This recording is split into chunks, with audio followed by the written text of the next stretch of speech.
Shalom teman-teman, selamat malam. Kembali berjumpa dengan saya pada malam hari ini untuk membaca firman Tuhan Yesus. Pada malam hari ini saya kembali akan baca Injil Lukas pasal 1 ayat 1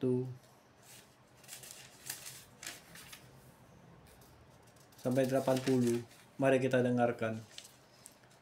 Perikop pendahuluan. Tevilius yang mulia, banyak orang telah bersusah menyusun suatu berita tentang peristiwa-peristiwa yang telah terjadi di antara kita, seperti yang disampaikan kepada kita oleh mereka yang semula adalah saksi mata dan pelayan firman. Karena itu, setelah aku menyelidiki segala peristiwa itu dengan seksama dari asal mulanya, aku mengambil keputusan untuk membukukannya dengan teratur bagimu, supaya engkau dapat mengetahui bahwa segala sesuatu yang diajarkan kepadamu sungguh benar. Perikop pemberitahuan tentang kelahiran Yohanes Pembaptis. Pada zaman Herodes, Raja Yudea, adalah seorang imam yang bernama Zakaria dari rombongan Abia. Istrinya juga berasal dari keturunan Harun. Namanya Elisabeth. Keduanya adalah benar di hadapan Allah dan hidup menurut segala perintah dan ketetapan Tuhan dengan tidak bercacat.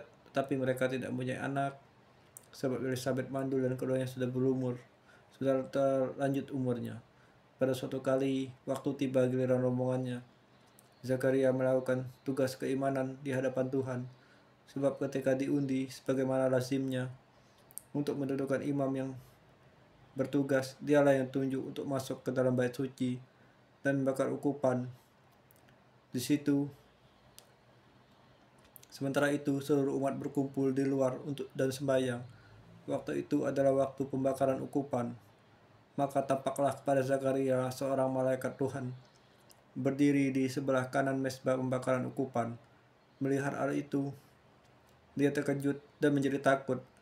Tapi malaikat lain berkata kepadanya, "Jangan takut, hai Zakaria, sebab doamu telah dikabulkan, dan Elisabeth istrimu akan melahirkan seorang anak laki-laki bagimu, dan haruslah engkau menamai dia Yohanes. Engkau akan bersukacita dan bergembira, bahkan banyak orang akan bersukacita atas kelahirannya itu, sebab ia akan besar di hadapan Tuhan, dan ia tidak akan minum anggur atau minuman keras, dan ia akan penuh dengan Roh Kudus mulai dari rahim ibunya. Ia akan membuat banyak orang Israel berbalik kepada Tuhan Allah mereka, dan ia akan berjalan mendahului Tuhan dalam roh dan kuasa Elia untuk membuat hati bapak-bapak berbalik kepada anak-anaknya, dan hati orang-orang durhaka kepada pikiran orang-orang benar, dan dengan demikian menyiapkan bagi Tuhan suatu umat yang layak baginya." Lalu kata Zakaria kepada malaikat itu, "Bagaimanakah aku tahu bahwa hal itu akan terjadi? Sebab aku sudah tua dan istriku juga sudah lanjut umurnya." Jawab malaikat itu kepadanya, "Akulah Gabriel yang melayani Allah. Aku telah diutus untuk berbicara dengan engkau dan untuk menyampaikan kabar baik ini kepadamu.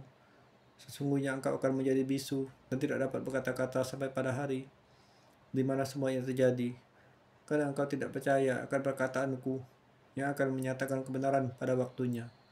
Sementara itu, orang banyak menanti-nantikan Zakaria. Mereka menjadi heran bahwa ia begitu lama berada dalam bait suci. Ketika ia keluar, ia tidak dapat berkata-kata pada mereka, dan mengertilah mereka bahwa ia telah melihat suatu penglihatan di dalam bait suci. Lalu ia memberi isyarat kepada mereka, sebab ia tetap bisu. Ketika selesai jangka waktu tugas jabatan, ia pulang ke rumah. Beberapa lama kemudian Elisabeth istrinya mengandung, dan selama 5 bulan ia tidak menampakkan diri. Katanya, "Inilah suatu perbuatan Tuhan bagiku, dan sekarang ia berkenan menghapus aibku di depan orang." Perikop pemberitahuan tentang kelahiran Yesus.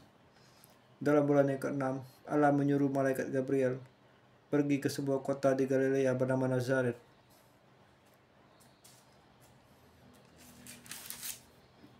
kepada seorang perawan yang bertunangan dengan seorang bernama Yusuf dari keluarga Daud. Nama perawan itu Maria. Ketika malaikat itu masuk ke rumah Maria, ia berkata, "Salam hai engkau yang dikaruniai, Tuhan menyertai engkau." Maria terkejut mendengar perkataan itu, lalu bertanya di dalam hatinya apakah arti salam itu.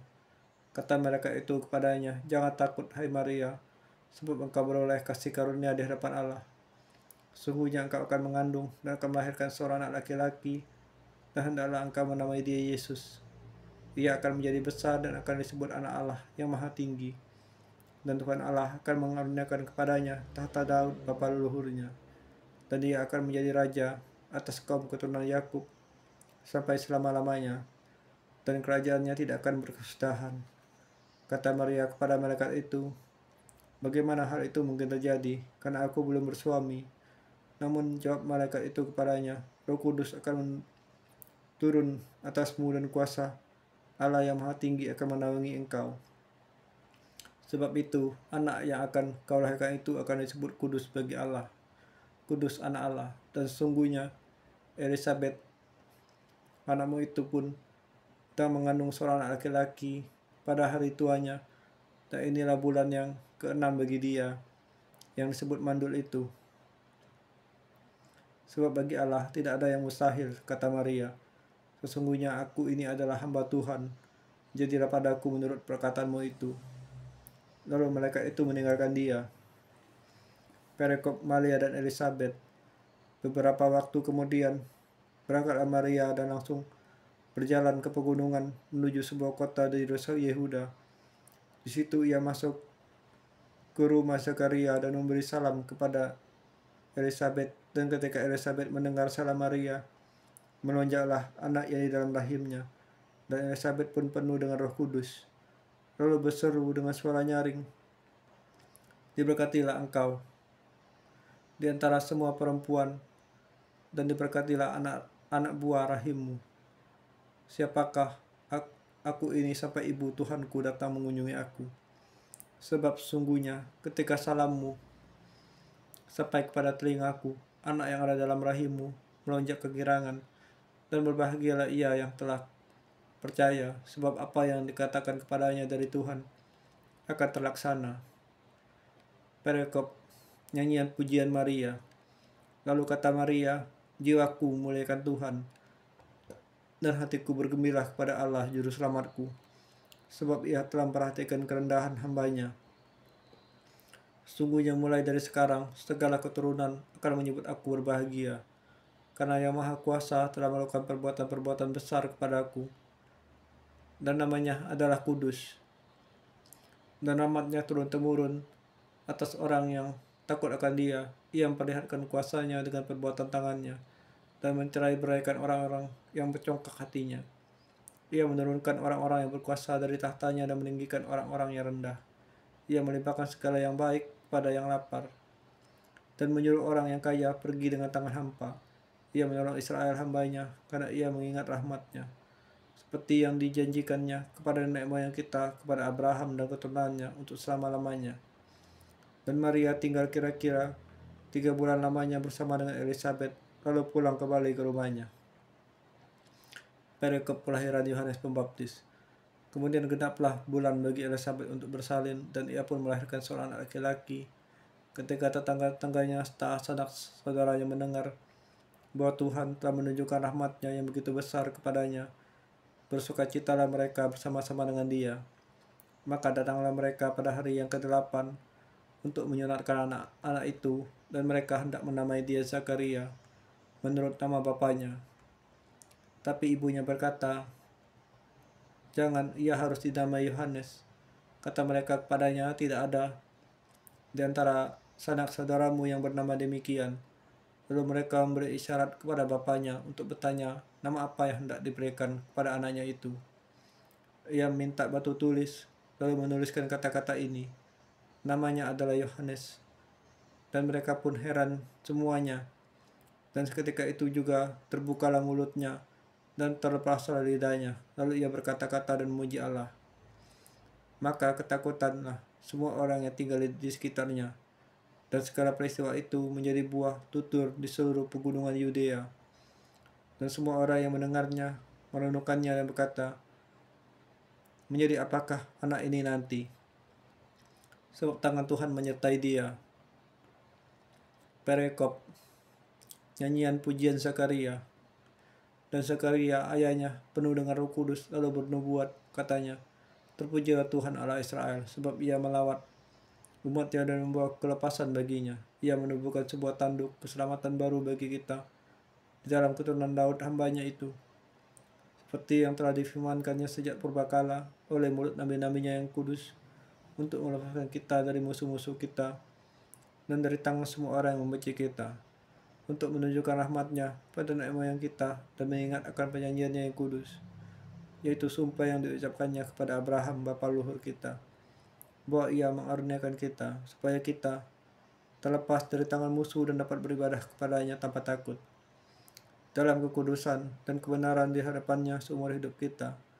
Dan engkau, hai anakku, akan menyebut Nabi yang Maha Tinggi, akan disebut Nabi Allah yang Maha Tinggi, karena engkau akan berjalan mendahului Tuhan untuk mempersiapkan jalan baginya, untuk memberikan kepada umat-Nya pengertian akan keselamatan yang berdasar pengampunan dosa-dosa mereka, dan rahmat dan belas kasihan dari Allah kita, dengan mana Ia akan melawat kita surya dari tempat yang tinggi, untuk menyeri mereka yang diam dalam kegelapan dan dalam naungan maut, untuk mengarahkan kaki kita kepada jalan damai sejahtera. Adapun anak itu bertambah besar dan makin kuat rohnya, dan ia tinggal di padang gurun sampai kepada hari ia harus menampakkan diri kepada Israel. Tuhan Yesus, terima kasih telah mengizinkanku membaca firman-Mu. Maaf ya Tuhan, tidak fokus karena banyak sekali dalam pikiranku semua masalahku. Aku serahkan Tuhan segala kegumuran, amarah dan kepedihan sakit hati, dendam, kecewaan, kekhawatiran ini. Biarlah Tuhan yang berkehendak atas segala harapan dan apa surga. Tuhan Yesus berdoa.